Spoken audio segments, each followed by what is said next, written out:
Who is going to fill the Iron Man-shaped hole in our hearts? He was the character that kicked off the MCU, and along with Captain America, led it finally to Endgame. Is Sony kind of trying to put Peter Parker into the steps of the hero that he looked up to so much? Remember he said, "I just wanted to be like you" to Iron Man. I just wanted to be like you. And Iron Man said, "I wanted you to be better." Keep watching our video to find out if Spider-Man could really be the next Iron Man. I'm Jeremy, and you're with Awesome Movies.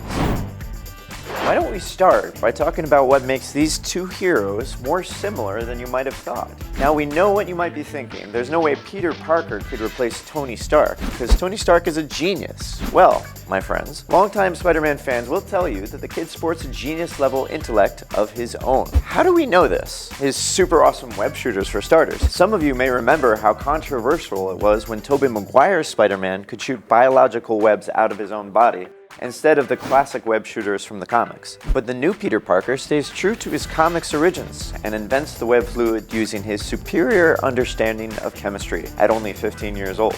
Also, what about the time he proved himself capable of hacking Stark's technology with his prodigy-like genius? Using the suit without permission? I mean, come on, what were you doing at 15? Probably not overriding the technology of the smartest billionaire in the world. For some reason, Peter's smarts have been downplayed somewhat in previous years, but this is something that could get a chance to shine in the future, especially now that Tony Stark is gone. So there's the first similarity that might prove Spidey worthy as a replacement. He's super smart. What?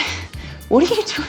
Hey! There's also something quite tragic that connects the stories of Spider-Man and Iron Man. They're both orphans. And although we all know about Tony's parents' demise and all those fiery events of Captain America: Civil War, the only thing we really know about Peter's parents is that they were killed in a plane crash after dropping off little Peter at Aunt May and Uncle Ben's house. Could that be one of the reasons why Tony feels such a connection to 15-year-old Peter when they meet? In some way, he knows that the two of them can relate to these kinds of sad events. What about their love lives? Well, typically, according to the comics, they both have one red-headed bombshell who's very close to them, who knows everything about their lives. For Tony, it's his beloved Pepper Potts, and for Peter, it's Mary Jane Watson. But this time around, Spider-Man Homecoming director John Watts spoke about wanting to have a more diverse cast for the film, hence the casting of the beautiful and talented Zendaya in the role of Michelle, nicknamed MJ, as a homage to the original Mary Jane. She may not have the red hair, but she is certainly the leading lady in Peter's life, and she'll definitely uncover his true identity. Hey, some fans are saying that Michelle is actually Nick Fury's daughter in the MCU. Well, that would be quite interesting for our friendly neighborhood Spider-Man. Imagine trying to impress that guy. So what about that sarcasm and sharp, witty humor? Fans can point to dozens of one-liners from Tony Stark that had them cracking up, like, "Get lost, Squidward." It means get lost, Squidward. But of course, Peter is known for that very same sharp, sarcastic, and silly humor. Spidey has always been one of Marvel's biggest comedians. Along with characters like Peter Quill and Thor, there's no doubt that Peter Parker is a leader in the laugh factor. Just as he was funny while Iron Man was around, he'll still be funny with Iron Man gone, and he won't allow audiences to spend too much time crying.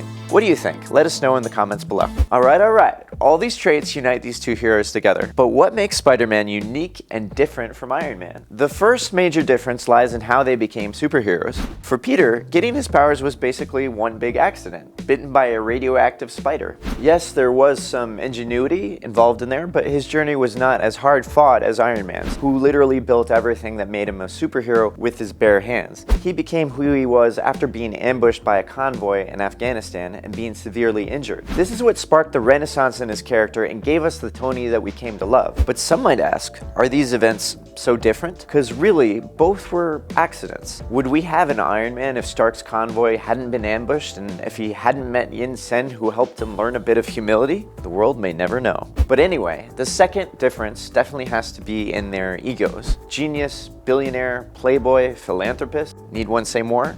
Tony makes damn sure we know that he's super confident in his abilities and believes in himself to the point of egotism. With Peter, we more often see self-doubt creeping in. In the Spider-Man Far From Home trailers, we see them allude to the fact that he's not even sure if he can fill the boots of the Avengers. Too busy doing your jobs. Oh. I'm kidding, look. Now, of course, he's just a 15-year-old kid, but Spider-Man doesn't yet seem to have the self-confidence that a capable leader and the world's greatest defender like Tony Stark possesses. This is probably added to by the fact that he's seen by his peers as a bit of a loser when he doesn't have his costume on. He's often picked on and ridiculed for being weird and different. A far cry from the billionaire playboy. Maybe he'll become more sure of himself under Nick Fury's wing in the upcoming movie. We can't wait to see it. This leads us to our next point. At various times in his character development, viewers were sometimes led to question whether Tony's main priority was ultimately himself, or whether he had a heart after all. Now, of course, Endgame very much proved the latter. We can see from very early on that Peter has that self-sacrificing quality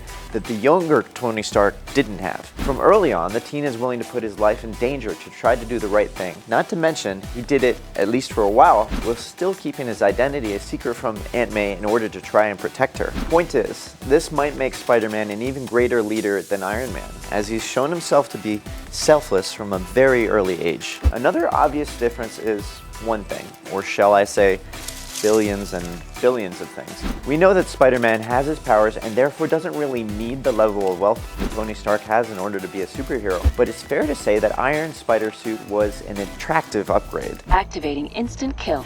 No, I don't want to kill anybody. The level of technology there that gave Spider-Man additional advantages, activate instant kill, definitely gave our friendly neighborhood Spider-Man a leg up, or even a few legs up.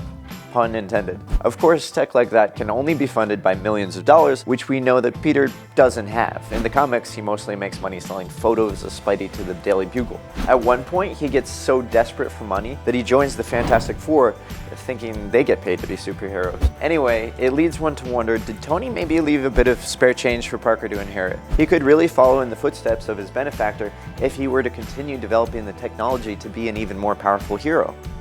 Or maybe he's going to be funded by S.H.I.E.L.D. Nick Fury is back after all. What do you think? Did Tony bestow some of his fortune to Peter? Or do we have to wait for little Morgan Stark to grow up before we can see Tony's fortunes being used to build new tech? Let us know in the comments. Well, whatever your opinion is for the next phase of the MCU, one thing is for sure, Peter Parker, as he's done throughout the Marvel Comics history, is going to play a very big role.